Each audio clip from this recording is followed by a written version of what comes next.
Hello friend, नमस्कार। मैं आशीष अवस्थी अपने यूट्यूब चैनल शिक्षा पथ में आप सभी का हार्दिक स्वागत एवं अभिनंदन करता हूं। उत्तर प्रदेश सामान्य अध्ययन की इस क्लास में आज अपनी कल की चर्चा को पुनः आगे बढ़ाते हुए मैं आपसे फसलों उत्पादन की चर्चा करूंगा।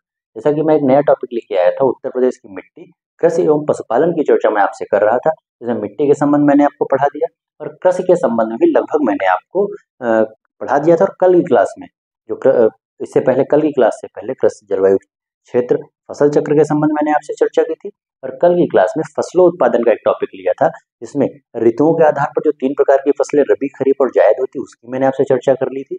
फिर विभिन्न फसलों का किस तरीके से किस जलवायु में उत्पादन किया जाता है, किस क्षेत्र में सर्वाधिक उत्पादन किया जाता है उत्तर प्रदेश के परिप्रेक्ष्य में, इसके संबंध में मैंने आपसे चर्चा की थी। तो उसमें कुछ प्रमुख फसलें मैंने आपको पढ़ा दी। जैसे मैंने गेहूं की चर्चा कर ली थी, सरसों की चर्चा कर ली थी, आपके जौ की चर्चा की थी, मैंने गन्ने की चर्चा की थी, चावल की चर्चा हो गई थी। तो इस तरीके की कुछ प्रमुख फसलें ऐसी थी जिसकी चर्चा मैंने कल आपसे कर ली थी। और जो शेष फसलें बची हुई उसके संबंध में आज मैं आपसे चर्चा करूंगा। तो सबसे पहले हम आज चर्चा करेंगे मक्का के संबंध में। तो मक्का, अगर आपको याद होगा, जैसा कि मैंने आपको बताया कि मक्का खरीफ के अंतर्गत आती, तो मक्का खरीफ की फसल है। तो इसके संबंध में क्या याद रखना है कि इसे मई, जून, जुलाई, मैंने आपको बताया था कि जो खरीफ की बुआई का समय होता है वो यह आपका यही मई, जून और जुलाई के बीच का समय होता है। जून जुलाई मेन रूप से आपको लिख के आता है। तो जो आपका खरीफ का समय है, जो मई जून, जो यहाँ पे लिखा है मई जून जुलाई से लेकर आपका सितंबर अक्टूबर तक होता है। सितंबर अक्टूबर तक का जो समय होता है वहाँ पे खरीफ फसलों का उत्पादन किया जाता है। आपको कहीं कहीं अक्टूबर नवंबर भी लिखा मिल सकता है। तो इसके संबंध में मक्का के संबंध में क्या याद रखना है, क्योंकि यह एक खरीफ की फसल है, इसलिए इसका उत्पादन मई जून जुलाई में इसकी बुआई होती है तथा अगस्त सितंबर या अक्टूबर, ये 3 माह का जो समय है, इसी के बीच में कहीं ना कहीं पे आपकी मक्का की कटाई कर ली जाती है। फिर इसके संबंध में एक विशेष बात आपको याद रखनी कि मक्का एक खाद्य फसल के साथ साथ, मक्का एक खाद्य फसल तो है, लेकिन इसके साथ साथ इसका उपयोग भी उद्योगों में, खासकर कच्चे माल के रूप में भी किया जाता है। तो वही बात लिखी गई है यहाँ पे कि यह एक खाद्य फसल है तथा इसका उपयोग उद्योगों में भी कच्चे माल के रूप में होता है।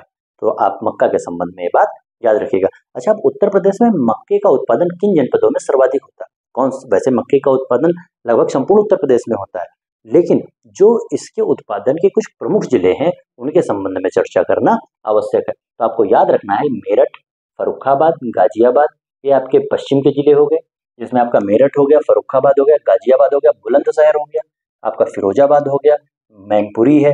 तो ये ऐसे कुछ जो पश्चिम के जिले हैं वहाँ पे मक्का का उत्पादन सर्वाधिक मात्रा में होता है। फिर आपका जो तराई वाला क्षेत्र, जो तराई वाली बेल्ट है, उसमें आपका एक गोंडा जिला है, बहराइच है, फिर इधर नीचे की तरफ आएंगे तो जौनपुर है, एटा, मैनपुरी है। तो ये ऐसे कुछ प्रमुख जिले हैं जहाँ पे प्रमुख रूप से आपकी मक्के की खेती की जाती है। तो मक्का के संबंध में इतना डाटा आपके लिए पर्याप्त है। और साथ ही साथ एक प्रश्न और बनेगा, अगर देश के परिप्रेक्ष्य में देखा जाए तो मक्का का सर्वाधिक उत्पादन करने वाला राज्य राजस्थान है, आपको याद रखना। फिर बात करते हैं अरहर की। अरहर के संबंध में भी आपको याद रखना है कि अरहर भी एक खरीफ की फसल है, लेकिन आपको याद रखना है कि अरहर की जब बुआई की जाती है, इसके संबंध में मैंने शायद लिखा है यहाँ पे, हाँ, जून जुलाई में इसकी बुआई की जाती है और यह एक लंबा समय लेती है। यह एक लंबा समय लेती है और इसकी कटाई आपकी मार्च अप्रैल, यानी कि खरीफ का भी समय लेती है। और उसके साथ साथ जो रबी की फसल का समय होता है वह भी, जो अरहर की फसल है वह भी समय ले लेती है। और जून जुलाई में इसकी बुआई होने के बाद इसकी कटाई आपकी मार्च अप्रैल में होती है। लेकिन जब आपसे अरहर के संबंध में ये पूछा जाए कि यह किस श्रेणी की फसल है, तो आपको याद रखना है कि अरहर आपकी खरीफ की फसल के अंतर्गत आती है। तो यह एक खरीफ की फसल है तथा इसकी बुआई और कटाई के लिए ऊंचे ताप, जो अरहर की बुआई और कटाई है, दोनों के लिए ऊंचे ताप की आवश्यकता होती है। लेकिन जब इसमें फली लगती है, जो पकने का समय होता है, इस समय इसको निम्न ताप की आवश्यकता होती है। ये बात आपको याद रखना कि जब इसकी बुआई और जो कटाई का समय होता है अरहर का, उस समय उच्च ताप की आवश्यकता होती है। और जो जब इसमें फली लगती है वह इसका जो पकने का समय होता है, इसके लिए निम्न ताप की आवश्यकता होती है।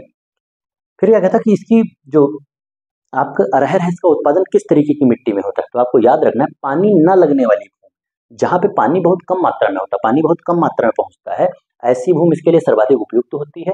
और इसके साथ साथ जो बलुई दोमट मिट्टी है, वह इसके लिए उपयुक्त होती है। तो अरहर के संबंध में आपको क्या याद रखना है कि अरहर पहली चीज खरीफ की फसल है, बुआई इसकी आपकी जून जुलाई में होगी और कटाई इसकी मार्च अप्रैल में होती है। इसके साथ साथ जो बुआई और कटाई के लिए इसको ऊंचे ताप की आवश्यकता होती है, जबकि जब इसमें फली लगने का समय होता है और जो पकने का समय होता है उस समय इसको निम्न ताप की आवश्यकता होती है। इसके लिए कैसी भूमि आवश्यक है? जहाँ पे कम जल होता है, जल ना लगने वाली भूमि, और साथ साथ बलुई दोमट मिट्टी इसके लिए उपयोगी होती है। अगर इसके उत्पादन की बात की जाए तो उत्तर प्रदेश के किन जनपदों में इसका सर्वाधिक उत्पादन होता है? तो आपको याद रखना है आपका प्रयागराज, फिर आपका आता है फतेहपुर, चित्रकूट, हमीरपुर, महोबा, बांदा, झांसी, लखनऊ, ललितपुर। प्रदेश के प्रमुख अरहर उत्पादक जिले हैं। अगर इसको साधारण तरीके से मैं आपको याद कराना चाहूँ तो एक तो आपको याद रखना जो बुंदेलखंड वाला क्षेत्र है, जो बुंदेलखंड के जिले हैं वहाँ पे अरहर का सर्वाधिक उत्पादन किया जाता है, और उसके साथ साथ उसी से लगता हुआ प्रयागराज जिला है, वहाँ पे इसका उत्पादन होता है। प्रमुख उत्पादक इस वैसे उत्पादन इसका होता है, प्रदेश में सर्वत्र इसका उत्पादन होता है, लेकिन ये कुछ ऐसे प्रमुख जिले हैं जहाँ सर्वाधिक मात्रा में इसका उत्पादन अरहर का किया जाता है, जिसमें आपका हो गया एक बुलंदशहर वाली जो पूरी 7 जिलों की बेल्ट है वहाँ पे इसका सर्वाधिक उत्पादन होता है, और उसके साथ साथ आपको लखनऊ याद रखना है, और उसी से लगा हुआ जो आपका बुलंदशहर वाली बेल्ट है उसी से लगा हुआ प्रयागराज जनपद है जहाँ पे इसका उत्पादन सर्वाधिक मात्रा में किया जाता है, और आपको इस फतेहपुर जनपद को भी याद रखना है। अब मैं आपसे बात करूंगा मूंगफली के संबंध में। मूंगफली काफी महत्वपूर्ण फसल है, इसके लिए क्या याद रखना है? इसके लिए सबसे बड़ी बात यह है, चूंकि ज्यादातर लोग गांव से जुड़े हुए होंगे तो उनको पता होगा कि मूंगफली के लिए कैसी मिट्टी की आवश्यकता होती है। तो मूंगफली के लिए बलुई मिट्टी की आवश्यकता होती है। मूंगफली के लिए कैसी बलुई मिट्टी की आवश्यकता होती है, तो ये बात आपको याद रखनी कि मूंगफली के लिए बलुई मिट्टी की आवश्यकता होती है। और प्रदेश के किन जनपदों में इसका सर्वाधिक उत्पादन किया जाता है? आपको याद रखना प्रदेश का सीतापुर, हरदोई, एटा, बदायूं, मैनपुरी, मुरादाबाद आदि ऐसे जिले हैं जहाँ पे मूंगफली की खेती प्रमुख रूप से की जाती है। तो मूंगफली, एक प्रश्न इससे आपसे डायरेक्ट ये बनेगा कि जो आपका मूंगफली है इसकी सर्वाधिक इसके लिए कैसी मिट्टी की आवश्यकता है? तो बलुई मिट्टी की आवश्यकता है। और प्रदेश में मूंगफली का जो प्रमुख रूप से खेती वह किन जनपदों में की जाती है? तो आपको सीतापुर, हरदोई दो लगे हुए जिले इधर के हो गए, फिर आपका एटा याद रखना है, बदायूं, एटा और मैनपुरी दो लगे हुए जिले। इस तरीके से आप इनका आपको एक जोड़ा बना के इनको याद रखना, क्योंकि ये पड़ोसी जिले हैं। जो सीतापुर, हरदोई एक जोड़े में रखिएगा, फिर आपका एटा, मैनपुरी हो गया, बदायूं हो गया, और मुरादाबाद दो पश्चिम के जिले हैं। तो इनको आपको याद रखना है, ये ऐसे जिले हैं जहाँ पे मूंगफली का उत्पादन प्रमुख रूप से किया जाता है। फिर आपसे चर्चा करनी कपास के संबंध में। आप कपास के संबंध में महत्वपूर्ण है, इसमें कुछ ऐसे फैक्ट हैं जिनसे डायरेक्ट एग्जामिनर प्रश्न उठा लेता है। तो प्रदेश के गंगा यमुना दोआब, जो प्रदेश का गंगा यमुना का दोआब वाला क्षेत्र यानी कि गंगा यमुना दोनों नदियों के बीच का जो उपजाऊ क्षेत्र है, उसके साथ साथ रुहेलखंड, फिर आपका बुंदेलखंड वाला क्षेत्र, बुंदेलखंड के 7 जिले क्षेत्रों में सिंचाई के सहारे यानी कि जो कपास का उत्पादन है इसको सिंचाई की ज्यादा आवश्यकता होती है, इसलिए सिंचाई के सहारे आपका प्रदेश का जो गंगा यमुना दोआब का क्षेत्र है उसके साथ साथ जो रुहेलखंड और बुंदेलखंड वाले क्षेत्र हैं, इन क्षेत्रों में सिंचाई के सहारे कपास की खेती की जाती है। फिर एक चीज, एक बहुत महत्वपूर्ण प्रश्न, और कई परीक्षाओं में ये प्रश्न उठा है कि उत्तर प्रदेश में छोटे रेशे वाली कपास ज्यादा उगाई जाती है या बड़े रेशे वाली कपास ज्यादा उगाई जाती है? तब आपको याद रखना कि जो छोटे रेशे की कपास है उसका जो उत्पादन होता है उत्तर प्रदेश में अधिक मात्रा में किया जाता है। तो अगर आपसे ये प्रश्न पूछा जाएगा कि उत्तर प्रदेश में किस तरीके की कपास का सर्वाधिक उत्पादन होता है, तो जो छोटे रेशे वाली कपास है उसका उत्पादन उत्तर प्रदेश में सर्वाधिक होता है, जबकि जो बड़े रेशे वाली कपास है वह छोटे के मुकाबले, छोटे की तुलना में उसका उत्पादन कम मात्रा में होता है। वही बात यहाँ लिखी, यह छोटे रेशे के पास कपास अधिक व लंबे रेशे की कपास कम मात्रा में उत्पादित होती है। फिर बहुत महत्वपूर्ण प्रश्न है, डायरेक्ट प्रश्न आपसे पूछा जाएगा कि उत्तर प्रदेश में कपास की किन किन किस्मों का उत्पादन किया जाता है, कैसे कौन कौन सी किस्में उत्तर प्रदेश में कपास की पैदा की जाती हैं? तब आपको याद रखना है कि प्रदेश में कपास की यूपी देसी पहली जो किस्म है वह यूपी देसी किस्म है। फिर आपकी बंगाल की कपास, एक किस्म आती है बंगाल की कपास, तो यूपी देसी किस्म हो गई और बंगाल की कपास। इसके साथ साथ आपको याद रखना है एक किस्म है धौलेरा और पंजाब अमेरिकन किस्म। ये 4 किस्म जो मैंने आपको बताई है, ये यूपी देसी हो गई, दूसरी बंगाल की कपास हो गई, एक धौलेरा है, और पंजाब अमेरिकन जो किस्म है इनकी पैदावार उत्तर प्रदेश में की जाती है। तो इन किस्मों के संबंध में आपसे प्रश्न पूछ सकता है। इस पंजाब अमेरिकन वाली तो आप कतई मत कंफ्यूज होइएगा, और साथ साथ बंगाल की कपास, क्योंकि इसमें प्रदेश के नाम जुड़े हुए हैं तो यहाँ पे एग्जामिनर आपको कंफ्यूज करने का प्रयास करेगा। लेकिन आपको याद रखना है कि उत्तर प्रदेश में यूपी देसी किस्म की कपास, उसके साथ साथ बंगाल की कपास, धौलेरा कपास और साथ साथ पंजाब अमेरिकन कपास, 4-5 ऐसी किस्में हैं जिनका उत्पादन उत्तर प्रदेश में किया जाता है। फिर इसकी कृषि मुख्यतः आपको याद रखना कि कपास की खेती एकल नहीं की जाती। कहने का मतलब है कपास की खेती किसी न किसी फसल के साथ मिश्रित रूप से की जाती है। तो याद रखना इसकी कृषि मुख्यतः मेथी, मूंग, बरसीम, तुरिया, क्लोवर, ये ऐसे मेथी, मूंग, बरसीम, तुरिया और क्लेवर कुछ ऐसी फसलें हैं जिनके साथ आपकी जो कपास है इसका उत्पादन किया जाता है। फिर आपका आता है कि उत्तर प्रदेश में खासकर आगरा, अलीगढ़ व हाथरस 3 ऐसे जनपद हैं। आपसे डायरेक्ट प्रश्न पूछा जाएगा कि उत्तर प्रदेश में कपास के विकास के लिए सघन कार्यक्रम कहाँ चलाया जा रहा है। तो आपको याद रखना है उत्तर प्रदेश का आपका आगरा हो गया, अलीगढ़ हो गया व हाथरस। आगरा, अलीगढ़ व हाथरस ऐसे 3 जनपद हैं जहाँ पे कपास के विकास के लिए क्या चलाया जा रहा है, एक सघन कपास कार्यक्रम चलाया जा रहा है। तो आपको याद रखना है कि आगरा, अलीगढ़ व हाथरस में सघन कपास विकास कार्यक्रम चलाया जा रहा है। डायरेक्ट प्रश्न आपसे बनेगा कि सघन कपास विकास कार्यक्रम उत्तर प्रदेश के किन जनपदों में चलाया जा रहा है। तो आपको याद रखना है आपका आगरा, अलीगढ़ और हाथरस ये 3 ऐसे जनपद हैं यहाँ पे क्या चलाया जा रहा है, सघन कपास विकास कार्यक्रम चलाया जा रहा है। फिर आपका आता है पटसन। पटसन को साधारण भाषा में जूट कहते हैं। क्या कहते हैं, जूट।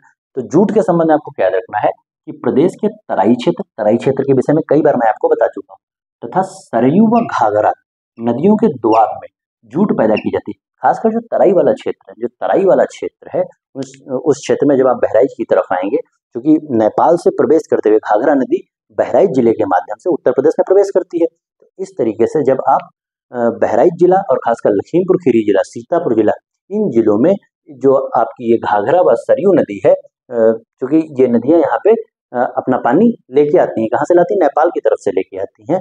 तो वही बात आपको याद रखनी है कि प्रदेश के तराई क्षेत्र तथा सरयू व घाघरा नदियों के दोआब में जूट पैदा की जाती है। जूट उत्पादक जिलों में बहराइच, मैंने आपको बताया जो आपकी घाघरा नदी है उसका जल क्षेत्र कौन सा, बहराइच वाला क्षेत्र है। तो बहराइच में आपका पटसन का उत्पादन होता है, आपका महाराजगंज में होता है, देवरिया में होता है, गोंडा में होता है, सीतापुर में होता है, लखीमपुर खीरी में होता है। मैंने आपको बताया कि पहली चीज जो आपके तराई वाले जो बेल्ट के जिले हैं, जो तराई वाले जिले हैं, और साथ साथ जो गंगा सरयू का दोआब है, जिसमें मैंने आपको बताया कि बहराइच जिला है, आपका लखीमपुर है, आपका सीतापुर है, महाराजगंज हो गया। तो ऐसे जिले हैं जो आपके गंगा और उसके घाघरा और सरयू के दोआब के अंतर्गत आते हैं। और इसके साथ साथ जो आपका महाराजगंज जिला है, आपका लखीमपुर जिला, आपका बहराइच जिला है, गोंडा जिला है, यह सब तराई वाली पट्टी के अंतर्गत भी आते हैं। तो यहाँ पे आपको याद रखना है कि इसका उत्पादन काफी पर्याप्त मात्रा में किया जाता है। तो ये ऐसे कुछ मुख्य जिले हैं, कौन कौन से, बहराइच, महाराजगंज, देवरिया, गोंडा, सीतापुर और लखीमपुर खीरी, ऐसे कुछ मुख्य जिले हैं जहाँ पे पटसन का उत्पादन काफी पर्याप्त मात्रा में किया जाता है। फिर क्या होता है, आपसे पूछा जाएगा कि उत्तर प्रदेश में किस तरीके की पटसन का उत्पादन किया है। तो आपको याद रखना है कि अधिकांश भागों में देसी जूट का ही उत्पादन किया जाता है। उत्तर प्रदेश के अधिकांश भागों में देसी जूट का उत्पादन किया जाता है, जिसका काम क्या होता है, जो रस्सी बनाने के काम में आती है। वही बात लिखिए, जो रस्सी बनाने के काम में आती है। तो यह पटसन के संबंध में जानकारी हो गई। फिर आपका आता है तंबाकू। तो तंबाकू के संबंध में आपको क्या याद रखना है कि उत्तर प्रदेश में वाराणसी, मेरठ, गाजियाबाद, बुलंदशहर, मैनपुरी, सहारनपुर, फर्रुखाबाद आदि जिलों में तंबाकू उगाई जाती है। तंबाकू के संबंध में आपसे क्षेत्र पूछ सकता है कि उत्तर प्रदेश में कहाँ इसका उत्पादन होता है। तो आपको याद रखना है कि वाराणसी हो गया, फिर आपका इधर मेरठ, गाजियाबाद हो गया, बुलंदशहर हो गया, मैनपुरी हो गया, सहारनपुर हो गया, फर्रुखाबाद हो गया। तो आप इसमें इस तरीके से याद रख सकते हैं कि आपका मेरठ, गाजियाबाद, सहारनपुर, फर्रुखाबाद, बुलंदशहर, ये ऐसे जिले हैं जो पश्चिम क्षेत्र के जिले हैं। एक आपका वाराणसी आएगा जो पूर्व का जिला है, और साथ साथ बीच में आपका मैनपुरी आता है। तो ये ऐसे कुछ जिले हैं जहाँ पे तंबाकू का उत्पादन सर्वाधिक मात्रा में उत्तर प्रदेश में किया जाता है। और प्रदेश में तंबाकू की कृषि विशेषता खाने व हुक्का पीने के लिए जानी। ये प्रश्न आपसे नहीं पूछा जाएगा, लेकिन जानकारी के लिए है कि उत्तर प्रदेश में तंबाकू की कृषि किस लिए की जाती है, क्यों की जाती है। तो आपको याद रखना इसका जो विशेष उपयोग है तंबाकू का, वो सिर्फ खाने के लिए और हुक्का पीने के लिए उत्तर प्रदेश में तंबाकू का उत्पादन किया जाता है। फिर आपका था अफीम। 20 बार अफीम से प्रश्न बना है, मोस्ट इंपॉर्टेंट है अफीम आपके लिए, क्योंकि यहाँ से 20 बार प्रश्न बना है। प्रदेश में अफीम का सबसे बड़ा उत्पादक जिला बाराबंकी है। आपको याद रखना है कि उत्तर प्रदेश में अफीम का सबसे बड़ा उत्पादक जिला बाराबंकी है। और यहाँ पे अक्सर एग्जामिनर आपको गाजीपुर देके फंसाता है, क्योंकि उत्तर प्रदेश का जो गाजीपुर जनपद है वहां पर अफीम निर्माण की फैक्ट्री है, एकमात्र फैक्ट्री अफीम निर्माण की गाजीपुर में है। इसलिए जब आपसे सर्वाधिक उत्पादन वाला जिला पूछा जाता है अफीम के संबंध में, तो अक्सर एग्जामिनर आपको गाजीपुर देकर इसमें फंसा लेता है। लेकिन आपको याद रखना है कि उत्तर प्रदेश में अफीम उत्पादन में सबसे बड़ा जिला कौन सा है, सर्वाधिक उत्पादन कौन सा जिला करता है, तो अब बाराबंकी है। और उसके साथ साथ जो दूसरा प्रश्न पूछा जाता है कि बाराबंकी के अतिरिक्त गाजीपुर में भी अफीम की खेती की जाती है और गाजीपुर में एकमात्र अफीम फैक्ट्री। कई बार अफीम फैक्ट्री वाला प्रश्न कई बार पूछा गया है कि उत्तर प्रदेश के किस जनपद में अफीम फैक्ट्री है, तो उत्तर प्रदेश का जो गाजीपुर जनपद है वहाँ पे एकमात्र अफीम की फैक्ट्री है। और उत्तर प्रदेश में वाराणसी व गाजीपुर दो ऐसे जनपद हैं जहाँ अफीम की खेती की जाती है। और इसमें जो बाराबंकी जिला है, सॉरी वाराणसी मेरे मुंह से निकल गया, लेकिन आपको याद रखना बाराबंकी, जो आपका बाराबंकी और गाजीपुर दो ऐसे जनपद हैं जहाँ पे आपकी अफीम की खेती की जाती है, जिसमें यदि जिले में सर्वाधिक उत्पादन की बात की जाए तो बाराबंकी जिले में अफीम का सर्वाधिक उत्पादन किया जाता है। तो यह जो कुछ फसलें थी जो आपके लिए इंपॉर्टेंट थी, जहाँ से प्रश्न बनते हैं, उसके संबंध में मैंने आपसे संपूर्ण चर्चा कर ली है। और एक मैंने लास्ट में ये पॉइंट लिए हैं जिसमें मैंने हर फसल, जितनी फसलें मैंने आपको पढ़ाई है कल वाली और साथ साथ आज वाली भी, उन सबको शामिल किया है। और देश में कौन सा राज्य इनके उत्पादन में प्रथम स्थान पर है, इसकी चर्चा मैं आपसे एक बार कर लेता हूँ। तो सबसे पहले मक्का के संबंध में आपको याद रखना कि मक्का के संबंध में, यानी कि मक्का का सर्वाधिक उत्पादन किस राज्य में होता है, आपको याद रखना है कि मक्का का सर्वाधिक उत्पादन कर्नाटक में होता है। कहाँ होता है? देश में अगर पूछा जाए आपसे, मक्का का सर्वाधिक उत्पादन कर्नाटक में होता है। फिर आपका आता अरहर, अरहर का सर्वाधिक उत्पादन महाराष्ट्र में होता है। कहाँ होता है? महाराष्ट्र में। मूंगफली, मोस्ट इंपॉर्टेंट, कई बार प्रश्न बना कि मूंगफली का सर्वाधिक उत्पादन कहाँ होता है? गुजरात में। फिर कपास, कपास का सर्वाधिक उत्पादन गुजरात, यानी कि मूंगफली का सर्वाधिक उत्पादन और कपास का सर्वाधिक उत्पादन गुजरात राज्य में होता है। फिर आपका आता है पटसन, पटसन यानी कि जूट, तो पटसन का सर्वाधिक उत्पादन होता है पश्चिम बंगाल। अब आप कल वाली बात रिकॉल करिए कि पटसन का सर्वाधिक उत्पादन पश्चिम बंगाल में होता है, और इसके साथ साथ जो चावल का उत्पादन है, चावल का सर्वाधिक उत्पादन भी पश्चिम बंगाल में होता है। फिर तंबाकू, अब तंबाकू के संबंध में आपको क्या रखना कि तंबाकू आंध्र प्रदेश, गुजरात व कर्नाटक तीनों राज्यों में काफी पर्याप्त मात्रा में पाई जाती है। आपको क्या याद रखना, ये तीनों राज्य शीर्ष स्थान पर है।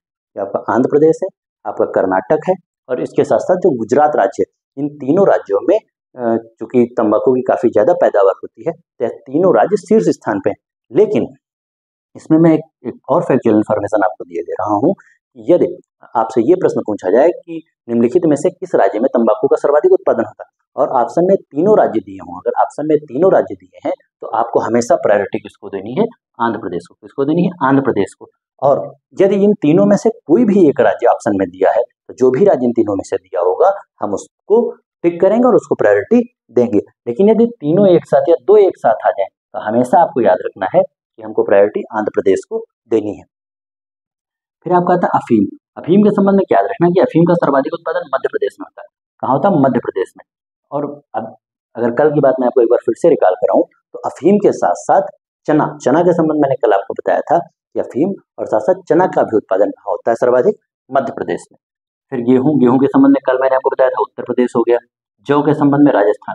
अच्छा, एक चीज इसमें जौ वाले में एक बात ये याद रखिएगा, डाटा बिल्कुल कंफर्म तो नहीं है, लेकिन जौ का सर्वाधिक उत्पादन कहीं की राजस्थान में मिल रहा है और कहीं के उत्तर प्रदेश में मिल रहा है। तो यदि आपको राजस्थान और उत्तर प्रदेश दोनों ऑप्शन मिल जाए तब आपको हमेशा प्रायोरिटी राजस्थान को देनी है। लेकिन ऑप्शन में यदि राजस्थान नहीं है बल्कि उत्तर प्रदेश है तो आपको उत्तर प्रदेश को चुन लेना है। फिर चना, चना के संबंध में मैंने आपको पहले बताया कि मध्य प्रदेश में। फिर आपका आता है सरसों, सरसों आपका कहाँ है? राजस्थान में। और ऊपर भी मैंने अभी आपको बताया कि मक्का का सर्वाधिक उत्पादन कर्नाटक में, सरसों के संबंध में आपको राजस्थान याद रखना है। फिर आपका जो मैंने बताया बाजरा, कल मैंने आपको बताया था बाजरा भी कहाँ है? राजस्थान में। तो सरसों और बाजरा, इसका सर्वाधिक उत्पादन करने वाला राज्य कौन सा है? आपका बाजरा हो गया। फिर आपका आता है चावल, चावल के संबंध मैंने आपको पहले ही बता दिया कि चावल हो गया, और उसके साथ साथ आपका कपास, पटसन हो गया। तो चावल और पटसन के उत्पादन में पहले नंबर पे कौन सा राज्य है? तो वह पश्चिम बंगाल है।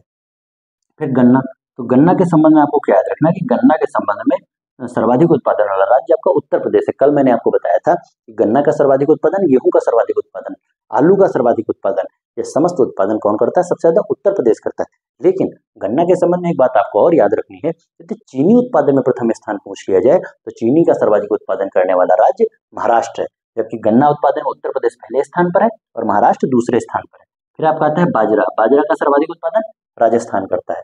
तो ये आपके लिए कुछ महत्वपूर्ण फैक्ट थे, इनकी चर्चा भी लास्ट में मैंने आपसे कर ली। तो फसलों उत्पादन के संबंध में जो भी हो सकता था संपूर्ण चर्चा मैंने 2 क्लासों में कर ली है, और अगर आपको इतना तैयार है तो उत्तर प्रदेश सामान्य अध्ययन में इससे बाहर प्रश्न नहीं जाएगा।